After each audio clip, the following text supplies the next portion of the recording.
This video will show you how to perform electronic parking brake reset using the smart diagnostic system. The procedure in your vehicle will be the same as in this video. Plug your device into the DLC. First, turn the ignition off, then back on. Next, select OK. Then, confirm your vehicle and VIN. Next, select Workshop Tools. Please turn the ignition off, then back on.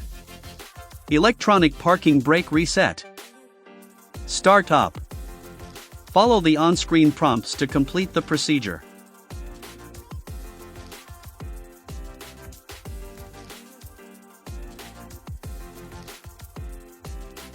The parking brake has been started up successfully.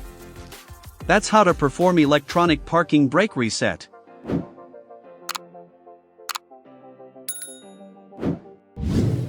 For more information, please visit us at Innova.com. Find the problem, fix the problem.